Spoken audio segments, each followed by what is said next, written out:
The worst guest we've ever had, because people used to ask me who the worst guest was. Yes, always. And I never had an answer, because you don't want to offend anyone. Yes, of course. But then I can now say it's... From the outside, the Graham Norton Show always looks like a place full of laughter, bright lights, and fun stories. Every week, famous actors, musicians, comedians, and other celebrities sit on the iconic big red sofa, ready to share funny moments from their lives. Because Graham Norton is known for his friendly personality and quick humor, people expect every episode to be full of energy and joy. But not every guest finds it easy to open up, and sometimes the show becomes more challenging than anyone expects. One of the most talked about examples is the interview with Robert De Niro, a man who is respected all over the world for his powerful acting but also known for being very quiet, private, and hard to interview. When De Niro walked onto the set, the audience cheered loudly, excited to hear him speak. But the moment he sat on the red sofa, it became clear that this interview would not be like the others. While most guests smile, joke, and talk freely, De Niro stayed calm, quiet, and extremely serious. His answers were short and careful, as if he was thinking deeply about every word. Sometimes he gave only a soft smile or a small nod, and sometimes he spoke only a few words that were difficult for Norton to build a conversation around. Norton tried everything, jokes, light questions, and friendly comments, but De Niro still remained reserved. The energy on the show, which is usually fast and full of quick exchanges, slowed down dramatically. Viewers could feel the tension as Norton tried his best to keep the conversation going, while De Niro kept giving short, controlled answers. At one point, the contrast between them became so strong that Norton finally joked, "This is hard work, Robert," and the whole audience laughed, not because the moment was funny, but because they understood exactly what he meant. Even Norton, who has hosted hundreds of celebrities and handled many big personalities, found this interview challenging. It showed that even the best talk show host can struggle when a guest chooses to stay quiet and private. However, the interview also gave fans something rare. Instead of seeing De Niro as a loud or entertaining figure, they saw a quiet, thoughtful, and very careful man who prefers to speak only when he has something important to say. It was not the usual fun Graham Norton moment, but it became memorable in its own unique way. After the reserved and quiet energy of Robert De Niro, another guest who made the show feel different was Kevin Costner. Costner is a Hollywood legend known for films like The Bodyguard, Dances with Wolves, and Robin Hood, Prince of Thieves. He is very talented and respected, but his calm and serious attitude made his appearance on the show feel slightly uncomfortable. Unlike De Niro, Costner did not seem shy or confused, he simply did not fully connect with the show's fast, playful rhythm. Norton often makes jokes and expects guests to laugh and play along, but Costner took many jokes literally, answering them in a straightforward, serious way. Because of this, the usual fun back-and-forth energy between Norton and the guests did not happen. Instead, conversations slowed down, and small pauses appeared in places where laughter usually fills the room. This was not because Costner was rude or difficult, he was polite and respectful. But his natural personality is steady, calm, and thoughtful, which doesn't always match the lively and humorous style of the Graham Norton Show. Fans could feel the difference as Norton tried again and again to guide the conversation into something light and funny, while Costner stayed quiet, still, and serious. Norton later said in another interview that some guests simply do not fit the talk show format, and that is okay. But he admitted that these moments can make the show feel very long because he has to work extra hard to keep the energy alive. In Costner's case, this seemed true. His presence, though powerful and confident, created a slower and more awkward atmosphere. Yet, this awkwardness also made the episode interesting in its own way. Viewers got to see Costner not as a movie hero or dramatic actor, but as a man who is thoughtful, calm, and sometimes unsure of what to do in a playful, unpredictable setting. Even though these interviews were not filled with laughter, they became memorable because they showed how different personalities react to the friendly but chaotic world of talk shows. Not everyone enjoys fast jokes or public conversations. Some celebrities prefer quiet spaces, private discussions, and controlled environments. De Niro and Costner represented that group. They were not trying to be difficult, they were simply being themselves. And because of that, the audience experienced something honest and real. Through these moments, viewers also witnessed Graham Norton's skill. Even when conversations slowed down or became awkward, he stayed polite, patient, and humorous. His ability to stay calm and keep talking, even when his guest barely responds, shows why he is considered one of the best talk show hosts in the world. These challenging interviews remind everyone that behind the bright lights and jokes, there are real people with different comfort levels, personalities, and ways of expressing themselves. And sometimes, those differences create some of the most interesting and unforgettable moments on television. While some guests are quiet or awkward because of their natural personalities, others create difficult moments for very different reasons. One of the most unforgettable and uncomfortable interviews in the history of the Graham Norton show involved Harvey Weinstein. Before the truth about his actions came out, he was one of the most powerful producers in Hollywood. His name was connected to many award-winning movies, and he had strong influence in the film world. When he appeared on the Graham Norton show, people expected him to be confident and interesting, but they did not expect the strange and uncomfortable behavior that followed. From the moment Weinstein entered the set, the atmosphere changed. His body language was controlling, and he often tried to take over the conversation.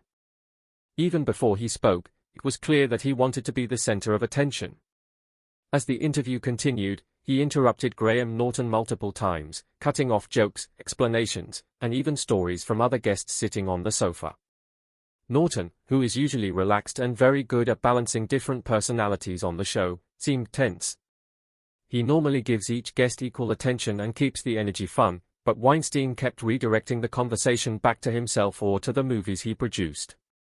Sometimes he commented on things that no one had asked, and other times he ignored Norton's questions completely and talked about what he wanted. This created a heavy and uncomfortable feeling in the room.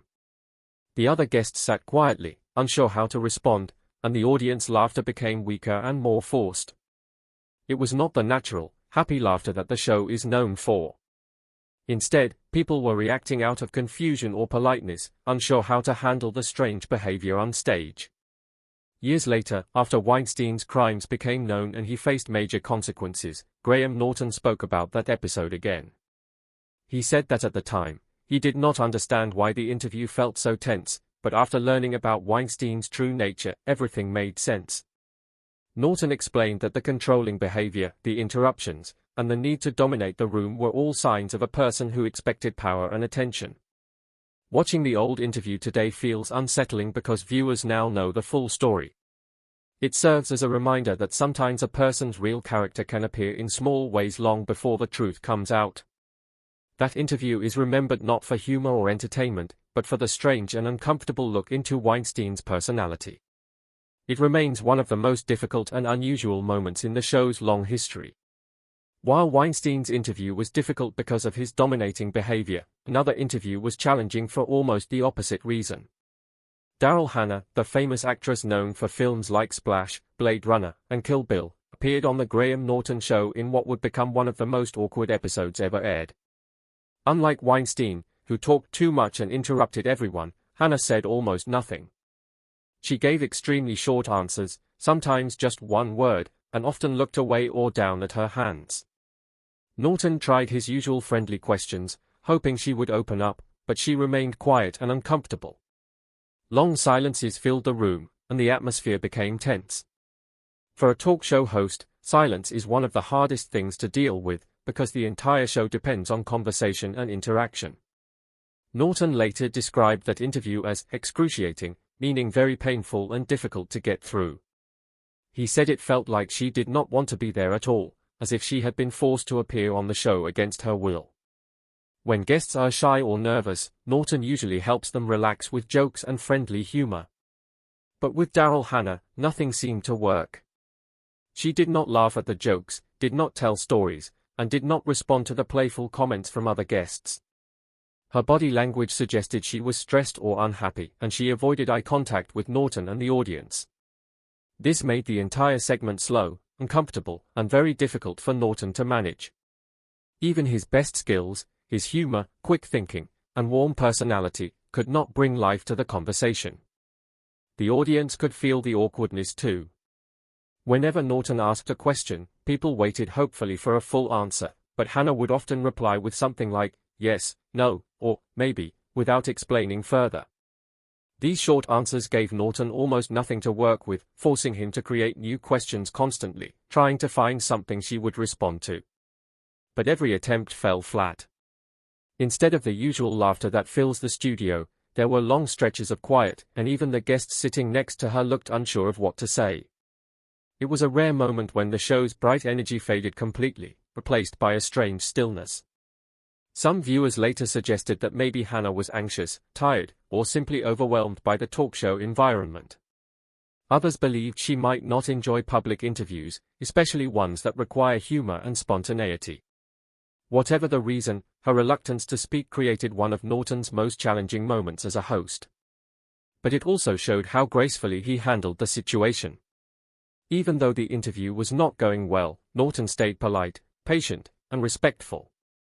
He never made her feel embarrassed or pressured. Instead, he gently guided the conversation, hoping she would eventually feel comfortable. For many fans, this episode demonstrated Norton's professionalism more clearly than any successful interview ever could.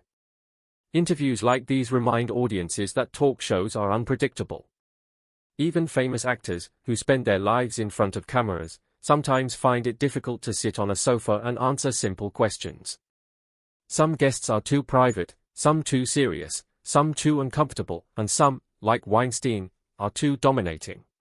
Each unique personality creates a different atmosphere, and it is Norton's job to balance them all while keeping the show entertaining. These difficult episodes show that behind all the jokes, games, and bright lights, talk shows require patience, quick thinking, and the ability to handle unexpected situations with kindness and skill. In the world of YouTube, growth is something many creators talk about, dream about, and work hard for, but very few truly understand what it demands in the long run. People see the success of big channels and imagine that they simply posted a few videos and magically became famous. But behind every successful channel, there is a long and sometimes painful journey filled with learning, mistakes, improvements, and a constant battle with self-doubt.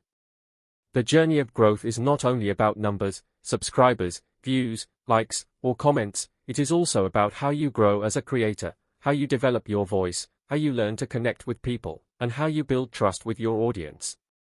Real growth happens when you start creating for purpose rather than pressure, when the message becomes bigger than the metrics, and when you begin to understand that one powerful video can change your life more than 100 rushed ones. Many creators start their channel with excitement, energy, and a big vision, but when they face the reality of slow progress or limited engagement, they lose hope, thinking they failed. The truth is, slow growth is not failure, it is actually the normal and healthy path that almost every creator must take. It teaches you patience, discipline, and the ability to keep going even when no one is watching. Think of it like planting a seed. When you plant a seed, you don't expect a tree to appear overnight. You water it, give it sunlight, protect it, and wait. For days, nothing seems to happen. But underneath the soil, something is growing, something you cannot see. And suddenly one day, a small green leaf breaks through the ground. That tiny moment is the reward for weeks of invisible progress. YouTube growth is exactly like that. The moments you think nothing is happening are the moments when you are actually growing the most.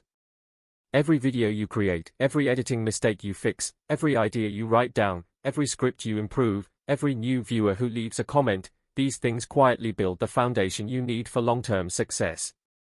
But the key is consistency. Many people misunderstand consistency. They think consistency means uploading every day.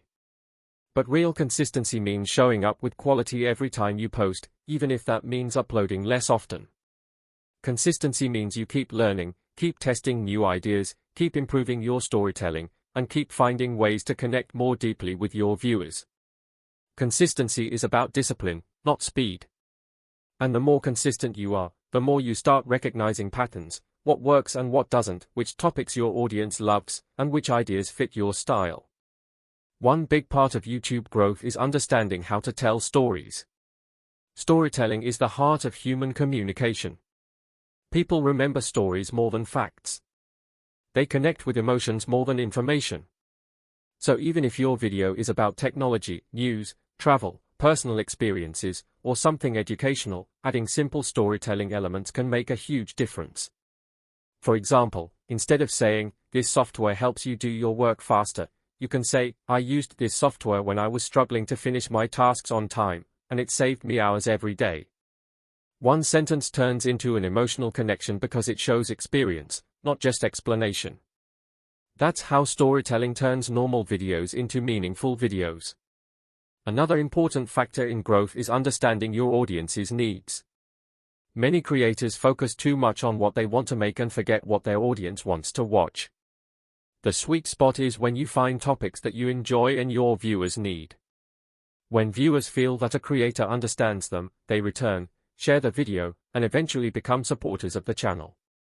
Audience trust is one of the strongest forces behind any successful creator. And trust is built through honesty, transparency, and genuine care for your viewers. Talk to your audience like you're talking to a friend. Share your thoughts openly. Tell them your journey, your mistakes, your improvements, your fears, and your dreams. Viewers connect more with real humans than perfect presenters. Your imperfections make you relatable. Your struggles make you human. Your journey makes you inspiring. Another thing that many creators misunderstand is the idea of going viral. While viral videos can bring a lot of views quickly, they don't always build a loyal audience. Growth that lasts is built on consistency, value, and connection, not just one lucky video. Viral moments fade, but a strong relationship with your viewers stays forever. Instead of chasing viral trends, chase improvement. Chase originality. Chase the desire to make videos that make people feel something. When people feel something, hope, relief, joy, comfort, curiosity, they remember you. And when they remember you, they come back. That is true growth. Another part of long-term YouTube success is learning how to balance your creativity with what the YouTube algorithm rewards. Many creators blame the algorithm when their videos do not perform well, but the algorithm is not your enemy. The algorithm is simply a reflection of what viewers want. If your video keeps people watching, YouTube recommends it. If your video does not hold the viewer's attention, YouTube stops pushing it. So instead of fighting the algorithm, understand it. Learn watch time patterns. Study what makes viewers stay. Look at your audience retention graphs. See where viewers drop off. Improve your pacing, your openings, your visuals, your narration, your hooks, and your delivery. With every video, try to keep viewers watching just a few seconds longer than the last time. These small improvements add up over months, and suddenly your videos become much stronger. Also, never underestimate the power of good thumbnails and titles. These are the first things viewers see. A strong title and thumbnail are like an invitation. They tell the viewer, this is worth your time. Your thumbnail should be clear, simple, and emotional. Your title should create curiosity without lying. When viewers click your video because the thumbnail and title caught their attention and then stay because the video delivers value, you create the perfect cycle for growth. But most importantly, growth requires persistence. There will be days when you feel tired, days when you feel your ideas are not good enough, days when you wonder if you should give up. These moments happen to every creator. Even the biggest YouTubers have days when they doubt themselves. But the ones who succeed are the ones who keep going. Learning to enjoy the process is the best gift you can give your creative journey. Celebrate small progress. Celebrate your first like, your first comment, your first subscriber, your first positive message. These milestones matter more than you think. They remind you that someone out there is listening, watching, and benefiting from your work. That is the magic of creating content. You never know whose life you might change. Some creators change the world by reaching millions, while others change the world by reaching one person at the right time. Both forms of impact are meaningful. So if you are on your YouTube journey right now, remember this, your value does not come from numbers. Your value comes from your voice, your passion, your message, your creativity, and the effort you put into your craft. Growth takes time, but every step you take brings you closer to the creator you want to become. Stay patient. Stay focused. Stay creative. And most importantly, keep going. Real growth always comes to those who don't stop.